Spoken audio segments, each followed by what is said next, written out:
Blackhawks fans, welcome into the Four Feathers podcast. Jonnie and Tony coming to you live alongside Tony Marchese following Blackhawks win over the Mustard Tigers. Tony, cheers to that. Weekend starts on Thursday. Victory beers just taste better. Johnny, happy weekend, man. I'm going to crack them for what would be the second, I believe, consecutive victory beers that we're drinking on behalf of the Blackhawks. It feels great to be here with you talking some hockey on the official start of St. Patrick's Day weekend. Yeah, absolutely. And it's, March Madness got underway, but it's Blackhawks Madness here tonight, Tony, because hockey greater than hoops, in my opinion. I would have to agree, Johnny. I'm more a fan of the sport played on ice than the one played on the court that's at the United Center. So I would say, the title of this episode, Blackhawks Madness, but pretty spot on, Johnny. I love the title of this. Yes, and as our guy Kirk is in here saying, run the Mustard Tiger pack tonight. There's smoking on that Mustard Tiger pack, Tony. There is no team that I hate Mustard more. Tigers. There's no team that I hate more than the Nashville Predators. Yeah, here we go. Ron's in here too. He says, fuck the Mustard Tigers. Absolutely. All right, if you don't know the origin of that, by the way, that if you're not a Trailer Park Boys fan, you should watch it, but B, that's where it comes from. And it's the Bubbles pointing out the big Mustard Tiger on Philadelphia Collins shirt. So we have a nice little edit up there on the Four Feathers Pod Twitter account. Go and check that out at Four Feathers Pod, Twitter and Instagram. That's where it's at, where you can find the disrespectful Mustard Tigers edit that we have going on there. So that's what we're talking about first here, Tony, leading off Blackhawks 2-1 win down in Nashville. How do you feel about that game? Loved it. Loved every second of it. Alex Stalock in net. I'm a big fan of Stalock. Rode a little bit of a bet out tonight on our boys that was sort of rocky and wound up not cashing in on the Blackhawks -1.5, Johnny. That was sort of sad, but for all intents and purposes, it was a fun hockey game to watch. Yeah, it was. And, you say fun there, Tony, and this team has been fun to watch as of late. And it's not just because they're winning games. It's the way that they're playing still while having a absolutely depleted roster after Kyle Davidson shipped out a handful of regular NHLers and good ones at that, your best players on the team for the most part, at the trade deadline. And I think that's a testament to Luke Richardson. That's what I wanted to lead off with, Luke Richardson's culture building here. Johnny, he said it at the beginning of the season that he wanted to make Kyle Davidson's job really hard, and I think he's doing exactly that. Love what I see. I love the fact that these guys are ready to play each and every night. They stay in games, they stay competitive, and they play with a lot of heart. I think a lot of that goes back to testaments to the coach.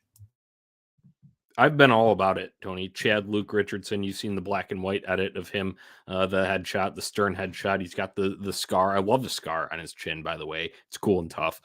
He just looks cool and tough. And I think you said Luke Richardson might be the greatest hockey coach I've ever watched. Now, I think that's up for debate, that statement. However, what he's able to get out of the roster that you're looking at on the ice right now, it's a testament to his ability. And you got to remember, he's a rookie head coach. He is, Johnny, and I think, that is up for debate. I know I texted that to you during the game, but you think about what the Blackhawks have on paper as far as an NHL roster, and to see them do what they've done all year, despite, losing a franchise icon and Patrick Kane just a couple of weeks ago. It's easy for a team to kind of spin out off of that. They haven't had Jonathan Toews in a while. This is a completely new regime.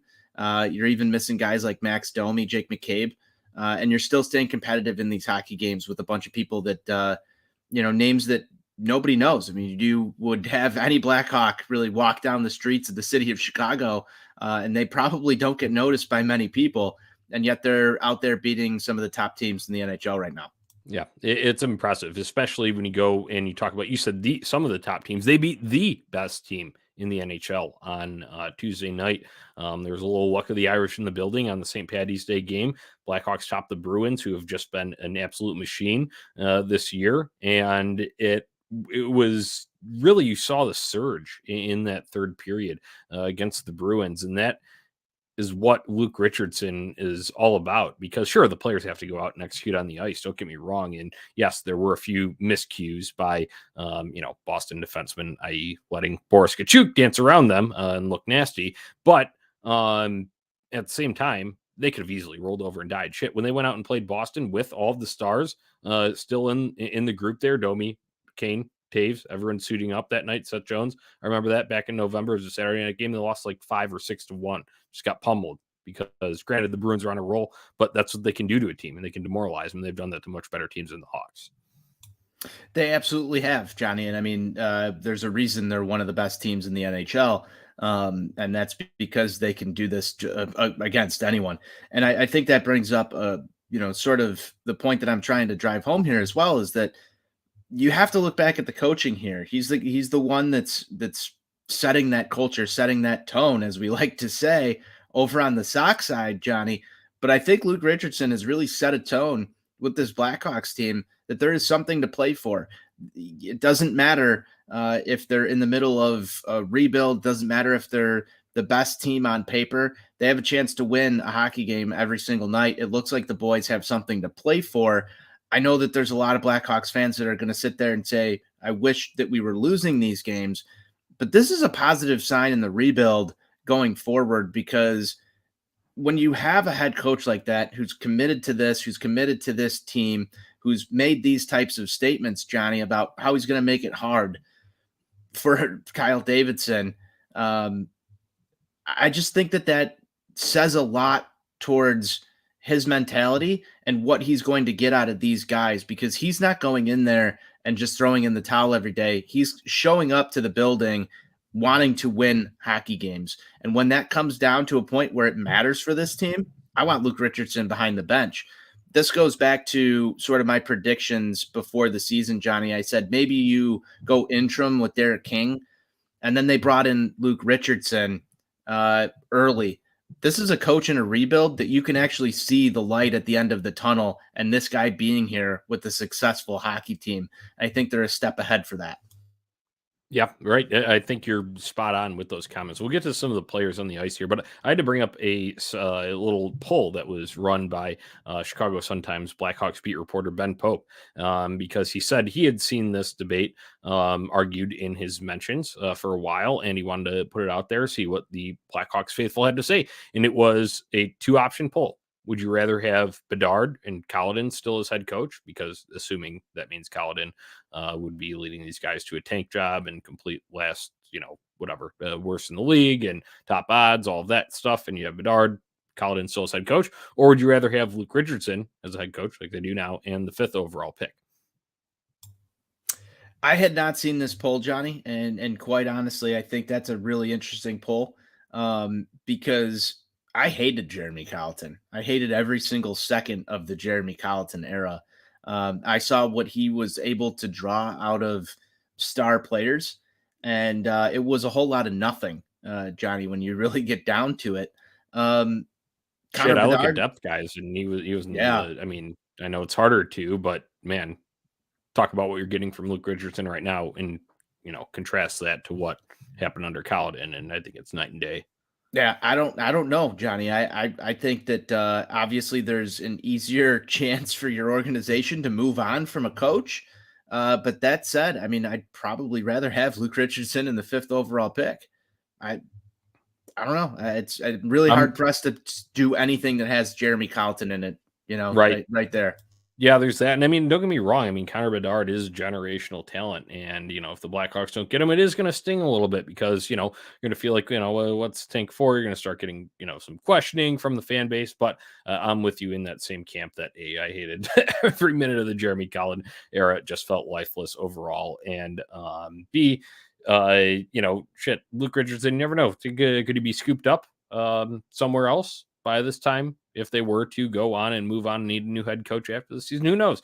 But with the whole kind of transition of where the organization went, right, it was kind of a complete makeover from front office to the ice level, and that doesn't happen without a head coach, because that's kind of like your, obviously you're talking front office levels. And then you're getting to head coach and then players on the ice, right? So that would be a key step in there that would be missing from this sort of phase of the rebuild. And I think it's good to, hashtag set the tone for the culture of this thing, because Kyle Davidson wants a certain type of player. So I do have to commend him for that. He wants guys that are fast. He wants guys that'll go and dig pucks out, that are fearless, stuff like that. That's the kind of player that he's targeting. And Luke Richardson obviously knows that memo. He knows that's going on, and he's coaching to that.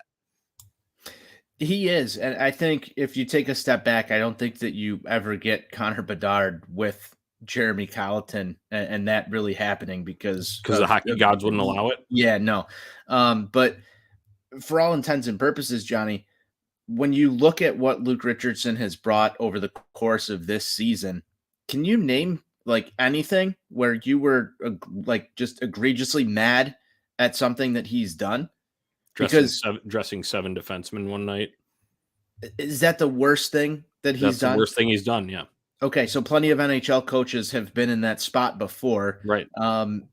Think Coach Q's done it before. Yeah, he has. Now, you're in the middle of a rebuild, and you've got a coach that's pulling all of the right strings. It's really hard to sit here and criticize anything that this guy's done. That's fucking amazing for a Chicago sports coach. He's the best head coach in Chicago sports. I was just about to say, didn't you put something out like that from one of our on-tap social media accounts? I've been adamant about that since the beginning of the season, Tony. Remember we said the vibes around the team, granted they had that little early spurt of, I know they lost the first couple games of the season, but then they went on that little stretch there. And that was still coinciding with Bears season, right? And they had fallen off their wagon of the high of the monsoon game against the 49ers at home in week 1. And I'd say that was the best vibes there. And that was for now. And we'll see how it goes. But I think it stood the test of time in terms of relating to the head coach. Because I wouldn't go, obviously, Billy Donovan's got his issues. Pedro Griffol's a new guy. David Ross hasn't really been handed anything too much to work with. And then you go Matt Eberflus. I think there still needs to be more seen from him. And there was a tank that went on. And granted, once again, not a great cast of characters. But you look at the Blackhawks not having a great cast of characters and what Luke Richardson able to get out of them. And therein lies my answer. Yeah, I'm in full support of that. It's been amazing what he's done here, Johnny. I mean, you look at this in 2 to 3 years and you look at Luke Richardson and you're talking, coach of the year potential in the NHL, like hands down, if this continues. So I'm really impressed. I'm really impressed with the job that Luke Richardson has done thus far with the Chicago Blackhawks and what he's been given. Yeah, absolutely. All right. Talking about some of those pieces that he has been given, because it hasn't been all scraps. If you remember around this time last year, Tony, Kyle Davidson pulled off a trade, one of his first big trades as a GM full time, and he sent Brandon Hagel to the Tampa Bay Lightning. And that was, a lot of people were disappointed. I was disappointed at the time too, because I really liked Brandon Hagel. Thought that was a guy that was on low cost, around for a couple more years. You can keep around, build the culture. And I think he was the type of player that Kyle Davidson was targeting. However, he brought back some capital. And a lot of that was draft capital, but lost in the shuffle of that was Taylor Radish and Boris Kachuk. And I'm going to call them the Tampa 2. The Tampa 2 are balling out right now, Tony. Taylor Radish just had a hat trick the other night. Boris Kachuk had a 3-point night in that game against the Boston Bruins. He had another great assist tonight against the Nashville Predators. Hey, I'm going to just go out and say it. Back in January, the blue check marks on twitter.com told me that Boris Kachuk wasn't capable of doing anything, and he should be healthy scratched continuously. And he was for like an 8-game stretch. And when he finally got back in the lineup, everybody was up in arms that he got back in the lineup. Well, guess what? He talked about that and said, it's hard to build confidence when you're having limited minutes and you're having limited opportunities. Guess what? Now the roster opens up a little bit, gets a little bit more opportunity, and he's showing out. And this is exactly the type of thing that you want to see from a piece in return, because draft picks are great. Don't get me wrong. However, those, as Kyle Davidson has said himself, are sometimes just capital. You may move on from that pick and use it to acquire something else in the future. Right now, they're just on a sheet of paper, whereas Boris Kachuk, Taylor Radish, they are on a sheet of ice for us to watch right now, and I've been damn impressed with what I've seen from the Tampa 2. I have as well, Johnny. And, you bring up some good points there in terms of draft capital versus a known asset when you have a player who is, on the sheet of ice, as you said. Yeah, I'd say I'm more impressed with Radish. And obviously, you're only as good as your last envelope, and it's very recent in our minds that he provided that hat trick to us in the game against the Bruins. But Kachuk has also been a name, Johnny, since he's cracked back into the lineup. You hear his name a lot. You hear his name a lot on the broadcast As a fourth because line guy. he's making plays and doing things that warrant his name being spoken about. So I kind of forget when you look back at this, because Brandon Hagel was, as you sort of laid out here, a guy that I think we were very fond of on this show. He's I cool, think tough. the city of Chicago was sort of fond of Brandon Hagel. There was the whole Dunkin' Donuts campaign and all of this stuff that he was involved in that made him a name that stood out. So when that trade went down, you're like, who are we getting back? Here we are seeing the dividends of that, and that's all you can ask for in a trade. So you write that out right now in favor of Kyle Davidson, because he took back known assets that are performing. Some of that goes back to what we were just talking about, Luke Richardson, getting it out of these guys and putting them in positions to succeed on the right lines with the right combinations of other guys that'll complement their games. But I mean, I'm sitting here today thinking of, how do we get the Radish shirt for Four Feathers podcast, and what's the next thing that Boris Kachuk's going to do, because Ron gets all hot and bothered every time Boris Kachuk's on the ice. So I'm excited to see these guys continue to grow. You don't know if they're going to wind up being pieces on the next great Blackhawks team, but Johnny, they're playing hockey that's entertaining to watch. They've got a lot of heart out there, and they're scoring goals and making plays in key situations against great hockey teams. If they wind up, part of what the Blackhawks eventually build, that's awesome. But if they can also play themselves into a position where Kyle Davidson can flip one or two of these guys, even next year at a deadline or somewhere down the road for pieces of that, it's upward movement, it's upward trajectory. And that's what you Right. want to see in a rebuild.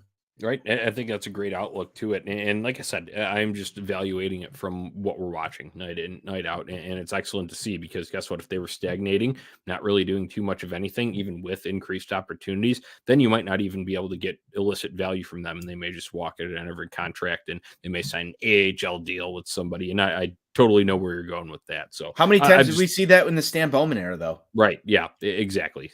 Plenty of guys that shit, they go overseas after they're done with the Hawks, because they're not NHL caliber players anymore. So I'm happy to see the Tampa 2 having a little breakout party with the Blackhawks here nearly a year after being acquired. So, all right, let's move on to the next one. New faces from after the deadline, Tony. I think there's been 4 new Blackhawks that have played so far. Obviously, I think there's more that have been acquired, but a couple have been injured. Anton Khudobin, the goalie they got from Dallas, has been down. But from any of the new faces, anyone stand out to you from what you've seen? Johnny, I want to say, for the wrong reasons, ISAV has stood out to me in a couple of Right. the. That's So true. that's I, where I'm I gonna. did ask you That's the where I'm gonna question. go Yeah. immediately. You You want got to a talk about useful it? pylon. Okay. Yeah, you want to talk about a player that stands out to me. I hate when I hear defensemen's names called out on the broadcast, because it normally means they've done something wrong, unless they're scoring a goal, blocking a puck, or making a ridiculous defensive play. When you start to hear their name over and over again, Zaitsev has been mentioned far too much for all the wrong reasons. So I know that's not exactly where we want to go in terms of new faces who's standing out, but that's my Right. first impression out of everything. I mean, hey, we have the pylon added up at Four Feathers Pod, the nice red and white pylon with Nikita Zaitsev number, the Indian head on the bottom. It's that's part of it. You take on a bad contract, but you get a draft pick in exchange for it. So I just hope whoever that second round pick that we get from Ottawa turns into be a nice one. But go with the guy that you said sounds like a stock NHL player name on the video game. Mr. Joey Anderson. Just, I mean, Yeah, man, his stocks are so high right now in my book, Johnny, because he is a stock NHL character name. He's the default character, but he's becoming not so default because he's winding up on the score sheet far too often against teams that I hate. One of them being the Detroit Red Wings, and we all know Detroit sucks. And as I said earlier in the show, I really hate Nashville. I don't know why. I think it's the yellow jerseys and just the whole aura of the Nashville Predators. But when you start to assimilate yourself, there's no better way than to start scoring goals against rival teams, Johnny. And Mr. Anderson has done that. So I'm big on that guy. I like it, Tony. Like you said, for the reasons above, I love that he scored against Detroit. But I think he's a guy that just needed an opportunity, right? After being buried on a stacked Leafs team that has plenty of firepower at the top. Obviously, we know all about their forwards. You hear the names all the time if you watch any sort of NHL coverage, and for good reason. They're all good players. However, that pushes depth players like Joey Anderson, maybe from a third line role into a fourth line role, which he's not exactly a checking guy. So it has been nice to see him be the beneficiary. I think him and Boris Kachuk, a guy that we just talked about, they've been working well together. I know that is a little bit more fourth line here, but I think it's a little more dynamic and they play a little bit more freely. Maybe fewer expectations, a little bit weight off the shoulders. Obviously, Toronto's a big high pressure hockey city up there with the media and everything that goes on since hockey is life up there. And I do like what I've seen from Joey Anderson and Tony. It's brought another meme into the fold. And I'm not the hugest fan of Friends, but Joey's hilarious. And that is the first thing I think of whenever I think of Joey Anderson. So there's plenty of great reactions. How you doing? Mr. Joey Anderson, how you doing? I love it, Johnny. You've really picked up the memes through the Four Feathers account this season, and I saw the Joeys rolling out recently for Mr. Joey Anderson, and I'm a big fan of that, especially because Joey from Friends is sort of like the stock character from NHL. Like you could just plop him in there, you could plop Joey Anderson in there, and it's just yeah, I think it works. I think it works well, Johnny. Yeah, it definitely works. All right, on from Joey Anderson, another one. I know he is sidelined right now, unfortunately. Suffered an injury after only playing in a handful of games with the Hawks. But Andreas England, I do like the little bit of jam that he brings on the back end. I think that was a nice sort of upgrade in a way from Jack Johnson. I know Jack Johnson's a veteran guy and everybody spoke highly about him in the locker room and stuff, but I'm not in the locker room, Tony. I wish I was. Wish I was a fly on the wall. Say that a million times on this show and on Sox on Tap over at the On Tap Sportsnet. But just from what I watched on the ice, Jack Johnson never really did anything for me to make me love him or really hate him. Whereas Andreas England, he brings that jam. He brings a little bit of physicality, a little bit of nastiness, and he's playing for something. He is playing to establish himself and remain in the NHL because, once again, coming from a big contending team that has a lot of good pieces. Talk about a Colorado back end that has Cale Makar, Bowen Byram, and the likes there. He comes over from there and is able to have a steady role here when healthy. Obviously, I know he's been out for a few games now, but in his brief stint, I did like what I saw from him. So I think that about wraps up new faces, unless you got anything else from them. No, I was just gonna say I really like that deal that they made with Colorado on this. I don't think that we really got a chance to wrap up some thoughts on trades, Johnny, but I like that deal that they made sending Johnson back to Colorado because, as you said, Johnson in his time here didn't do anything that really made you hate him, didn't really do anything that made you like him. And the Hawks were able to bring back somebody that I think brings a physical edge. I love Jared Tenorti's game, but when you can get a guy with, I think, a little bit more skill, a little bit more to play for in England's case, you can see some things happen that lead to more entertaining hockey games. And what I'm talking about is hockey fights are cool and tough, Johnny. So I like to see that. I like to have that jam that you're talking about on the ice. And you saw that in a very short spurt from him. And for all intents and purposes, you give a veteran a chance to go back to a team that he won a cup with. I think that means something to him personally. I thought that whole trade was just handled well and works out well for both teams. So I just wanted to comment on that. But hopefully England can get back on the ice and we can see a little bit more of that down the stretch here. Yeah, right. No Blackhawks groin is safe. Both England and Colin Blackwell right now dealing with groin injury. So best to them, speedy recovery. Hope we can see them back on the ice within this last month of the season. Moving on, though, some faces that did not move at the trade deadline. Goalie appreciation time, Tony. Stay locked.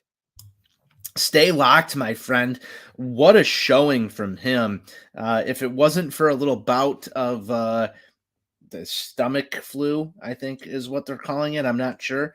But ever since the trade deadline and this guy coming back up to the Blackhawks, he's dealt with a tremendous amount of injuries, but he has been a spark plug at goalie, Johnny. And you don't really typically see this from many goaltenders in the NHL. I know Marc-Andre Fleury might be considered a bit of a spark plug, but the Hawks haven't had that sort of outspoken goalie that's gone out there and done this type of thing in quite a bit.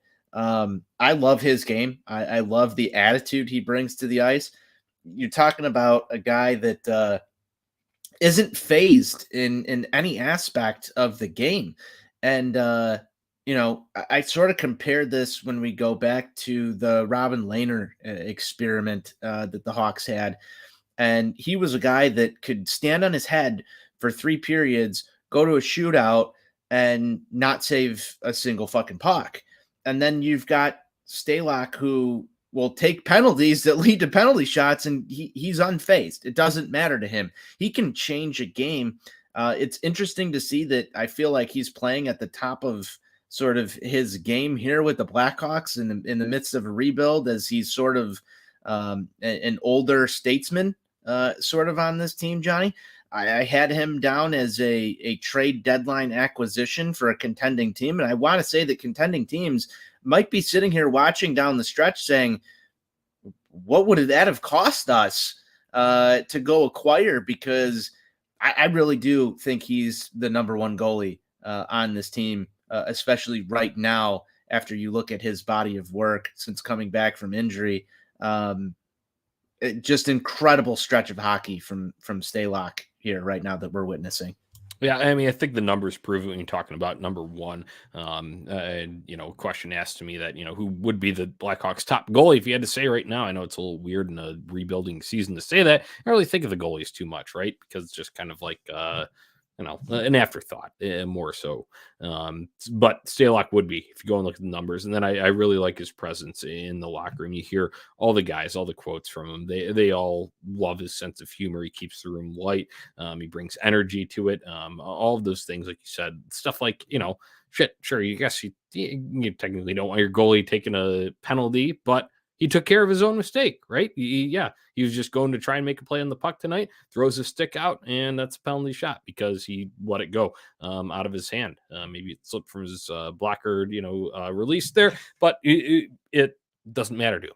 Unfazed, like you said. I think that's a good way for it. So I've enjoyed watching Alex Stalock play. I'm also going to give a little shout out to my boy, Peter.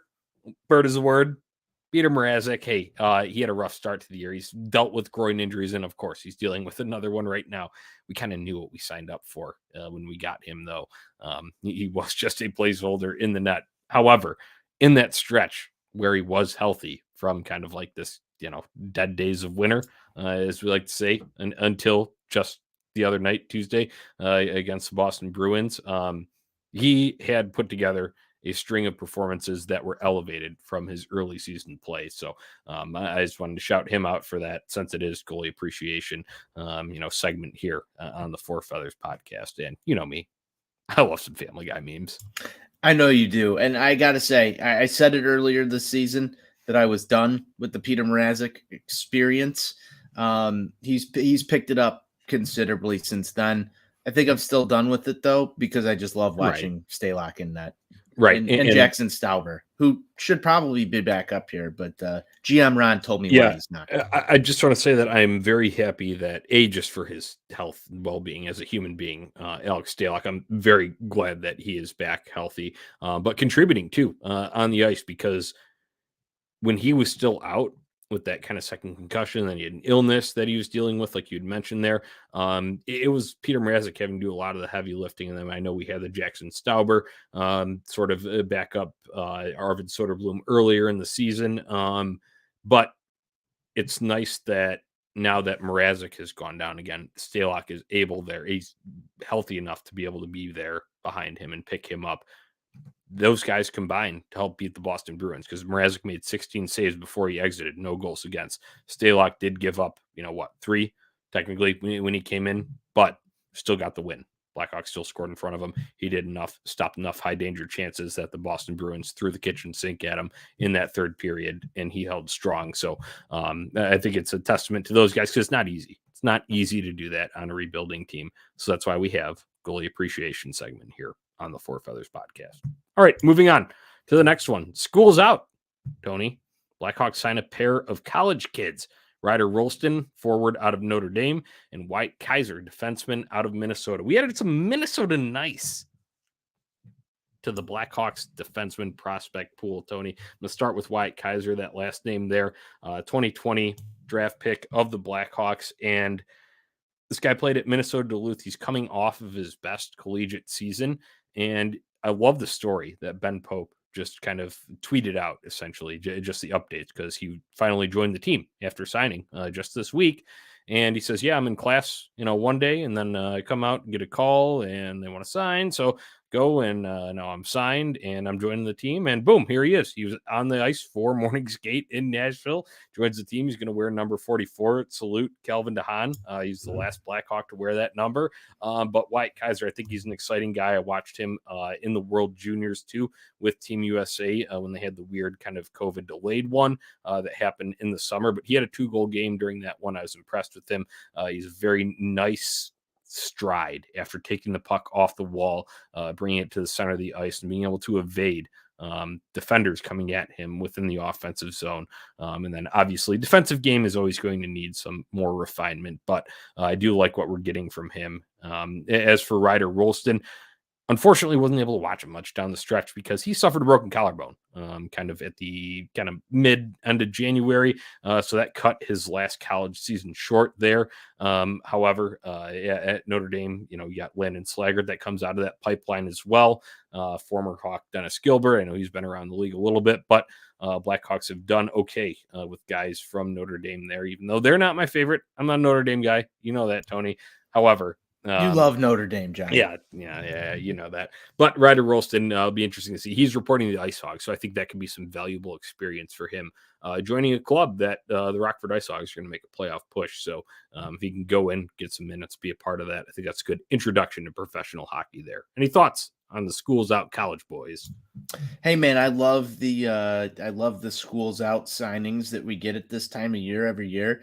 Obviously, Wyatt Kaiser is sort of the name that I like out of this. I'm judging completely just based on the names of these guys. Not that Ryder is a slouch name, Johnny, but Wyatt just sort of strikes a chord with me. So I'm going to ask Ozark.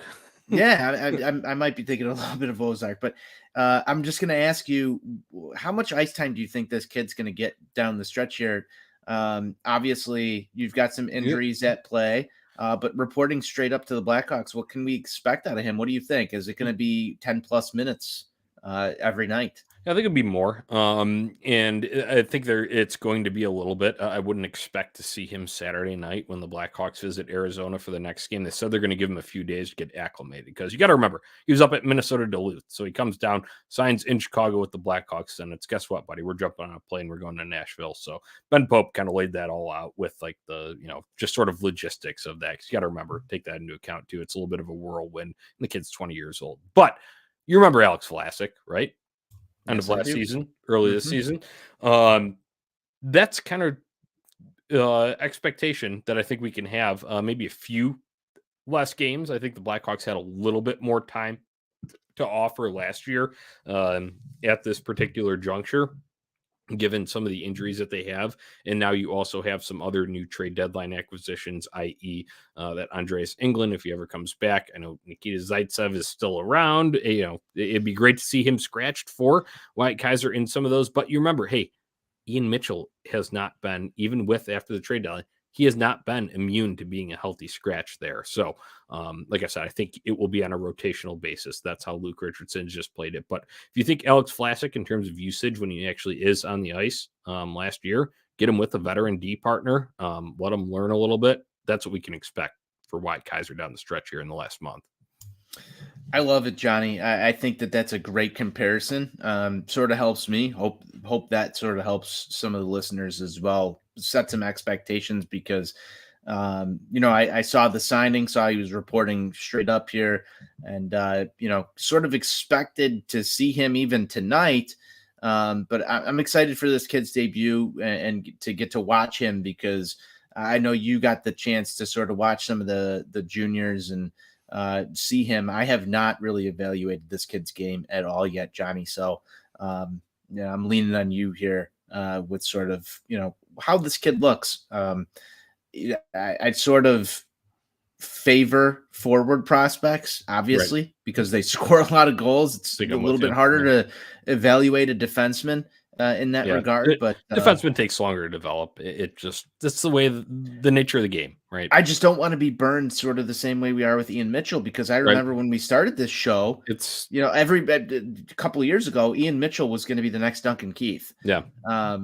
And I just don't buy that. I think that there has to be a level of talent. Not that you can't be a quality NHL defenseman without reaching Duncan Keith level, but everybody's looking for somebody to be excited about. You want to see those growth steps from a kid like Wyatt Kaiser. Right. I wouldn't expect the fireworks from a kid like him, and it is going to take some development. Look at Alex Vlasic. He came up, big kid, big frame. Still got to grow into it himself a little bit there, but he got the time, got the cup of coffee, as we like to say over in baseball land, right? And then he was down at Rockford, and granted, he did have an injury there that maybe did set him back a little bit in terms of possibly being a recall at some point this season later on. But with Wyatt Kaiser, he'll get his cup of coffee here, and I would look for him, left-handed shot, look for some fleet footwork that will probably burn him at some points. Probably get burned and have to turn it back and try to make a sprawling stop or break up on the other end. However, when it does work, see some nice shuffling along the blue line and possibly setting up himself or teammates for scoring opportunities. So that's what I look at from Wyatt Kaiser down the stretch. How about some Ryder Rolston, Johnny? When are you expecting the arrival, if it does come? Yeah, right. I mean, thinking it said he was going to report directly to the Rockford Ice Hogs. So I wish I had more of a timeline for you on that. But it was, like I said, very, very end of January, early February when it was reported that you had a collarbone broken. Clavicle, think Kane 2015, right? That kind of deal. So I wish I had more concrete info for you on that. Is he going to be eligible for Rockford's playoff push here, Johnny? Well, he's reporting right to him. So I would imagine so. But just keep an eye on that with the Hogs down there.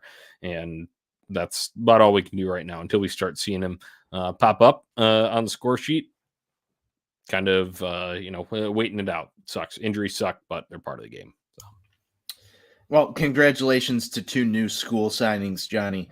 I think at this point, more new names are exciting for us. Yeah. New names, new prospects. It's, talk about the future, the prospects, we talk about draft capital a lot right now. Well, guess what? They could have been Jimmy Vesey and waited and signed somewhere else. Hold out on 16 teams. Yeah. Okay. Well, it'll be fun to watch those guys start to trickle through because, like I said, it's players on the ice, on the sheet of ice, not on the sheet of paper. That's what I'm about. I like watching that because it's hockey. It's fun. It's cool and tough. So you're not GM Ron?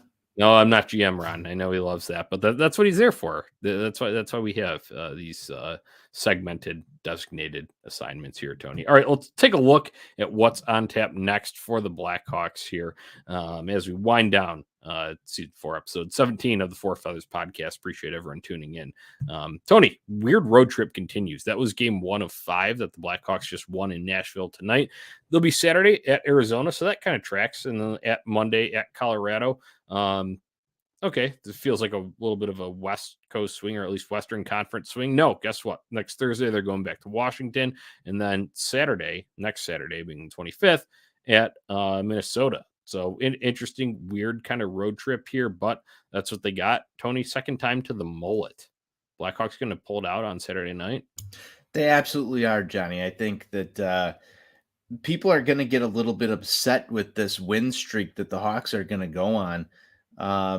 Obviously, you have these 2 games against really, I don't know what else to call them besides great teams in the NHL and in Nashville and Boston, but you head down to the mullet in front of, what is it, 6,000, 7,000?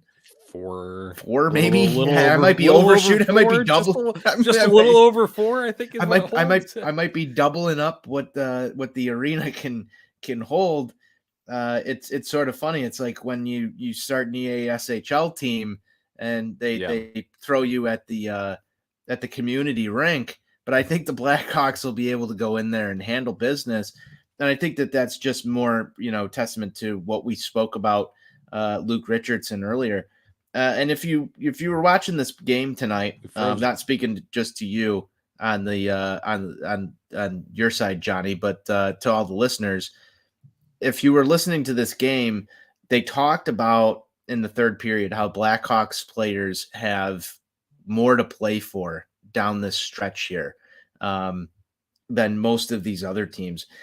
And I think that sort of rings true. You've got this cast of characters right now that are totally bought in to playing hockey for the Chicago Blackhawks.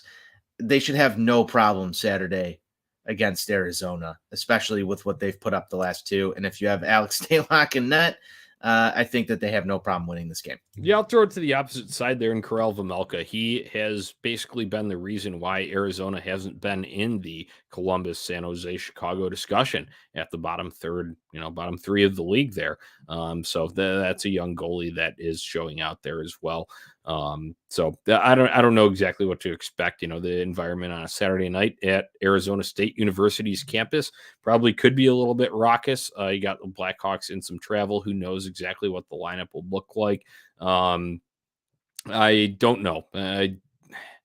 I'm just going to lean. I'll just go and play devil's advocate and lean towards a close loss for the Blackhawks on Saturday night. Very on brand with some negative Nani stuff right there. Dude, Karel, man, I stay up and watch those late West Coast games, and my God, Karel Vejmelka is quite literally the reason the Coyotes are not where we are, along with Columbus and San Jose. I said it before, I just said it again, and I'll probably say it the next time we talk, because the guy does some special things in the goal. He's a special prospect there for them. So other than that, a little reunion with Jack Johnson against Colorado, and then at Washington, hopefully, I just don't want Ovi to embarrass us like he did at the UC back in, what was that, like December? That was fucking embarrassing. It was. I know Washington's fighting for a spot in their race out east, but man, that was embarrassing. Maybe a little revenge on their ice. And then Minnesota nice. I think that'd be a great spot if Luke Richardson said they want to get this guy acclimated, let him travel with the team a little bit, get to know the guys. Why not make your debut at Minnesota with your Minnesota nice fans? Yeah. Hey, why not, Johnny? I think that's the perfect opportunity right there. I know you sort of put up some question marks against Arizona. I think that the first game that this Blackhawks team loses is going to come at Washington. I think that they can rattle off. Avs? I think they're going to beat the Avs. If they beat Boston, they beat Nashville. If you can carry one through Arizona, maybe the vibes are high. It's a long way to the top if you want to rock and roll, but you can't really stop Ovi. I think that's where that comes crashing down, and then maybe Minnesota game up in the air if I'm going to give some predictions here on air. But yeah, that's how I'm going to call them out. Looking at what's on tap. Yeah, interesting. I'll go with a trio of L's, unfortunately, here in the middle. But then for that Minnesota debut, 4 white Kaiser, little Minnesota nice. I'm going with that.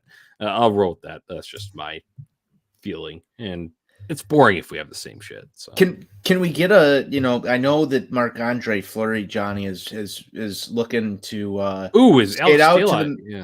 skate out to the middle of the ice. It's good for it's good for the fans. I don't know if you saw that video. Yeah, absolutely. It's good for the fans. Rile them up. Alex Stalock and Marc-Andre Fleury at the center of the ice, dropping some blockers and gloves and goalie masks. That would be electric. It would be great for the fans. It'd be great entertainment. Don't know if it's great for Alex Stalock, though, given his injury history this season. So that's just where I'd line up on that. However, I did see that video, and I think that was hilarious. And the refs should have let Binnington and Marc-Andre Fleury go at it. That Fleury wanted it. Binnington wanted it. I know, say what you want about Jordan Binnington, but he's a shit stir. He's in the middle of all that, and that wouldn't have happened if he didn't raise some hell there at his end of the ice. So I just wish they let that go. Yeah, I do too. So, all right, final thoughts here on the Four Feathers podcast. Tony's been great getting back on here talking some Blackhawks with you. Let's wrap up season 4, episode 17 of Four Feathers Pod. I think Nashville should hang a banner for scoring one on themselves tonight. That's my final thought. Yeah, that's a good one. That's the prettiest goal Lucas Reichel's ever going to score. So that, I'm with you on that. Other than that, the Luke Richardson culture, if you're not bought in on it, if you'd rather have Collin in here, you're entitled to your opinion. But guess what? The reality of the situation is you got a damn good head coach behind the bench. He's building a culture, and this draft is strong. So the Blackhawks are still going to get a good pick at the top of that draft. Don't get me wrong.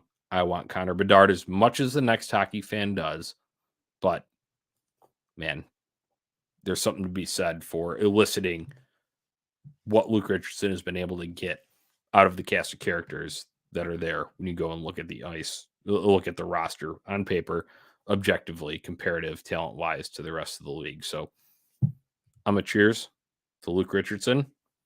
Close this one out, Tony. Hey, man, be shitty just enough to get Fantilli. That's all I got to say. There you go. Until next time, appreciate everyone tuning in. Let's go Hawks.